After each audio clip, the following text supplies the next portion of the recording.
The start of 2020 ushers in year 12 of reporting our Service and Sacrifice series. Before we look ahead, tonight we look back at the last 12 months, highlighting the lives and life challenges of veterans in East Tennessee.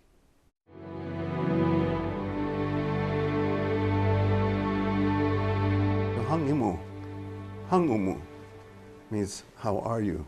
We began this year with a history lesson about code talkers, military men from almost 24 Native American tribes who used their unique language to send unbreakable messages during battle.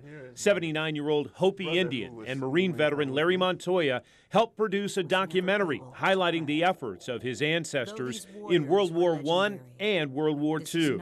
In their own language, they, like an egg was a hand grenade. A pregnant bird was a bomber. This is Eddie. In February, we learned the remains of a long-lost East Tennessee veteran had been found and recovered in Alaska.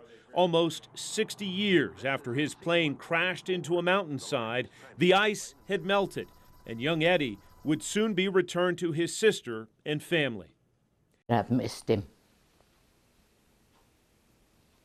That same month, we visited the small mountain community of Coker Creek. The 90 students here at Coker Creek raised more than $2,200 to send 4 military veterans on the Honor Air Knoxville flight to Washington, D.C. And one of those veterans they see every day in these hallways. I'm honored.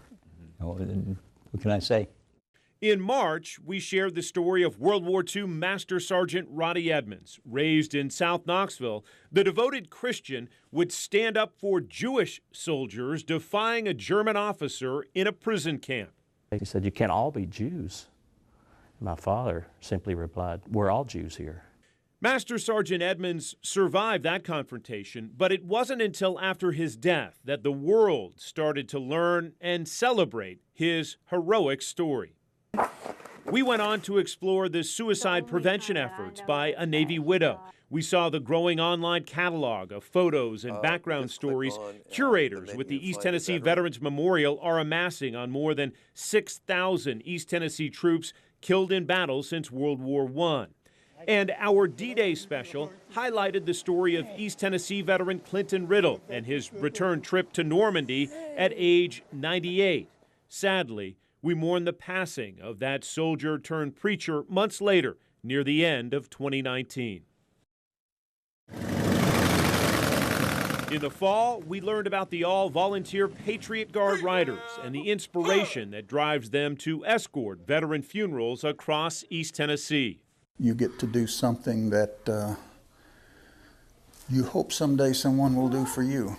Here is her handwritten list of all the nurses. The daughter of an American nurse captured in World War II and held for months as a prisoner of war shared the handwritten journal her mother kept throughout her captivity.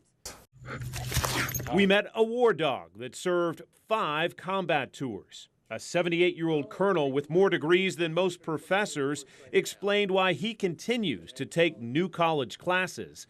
A combat veteran of Vietnam says he kept his war stories to himself until he walked into a Washington museum and came nose to nose with a helicopter on display that he flew overseas 50 years ago.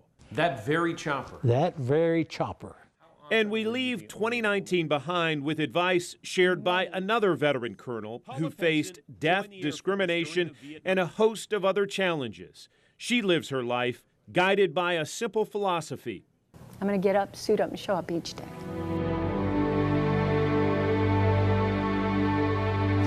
You can watch any and all of the stories we featured tonight in the Service and Sacrifice section of our website, WBIR.com. We appreciate you watching.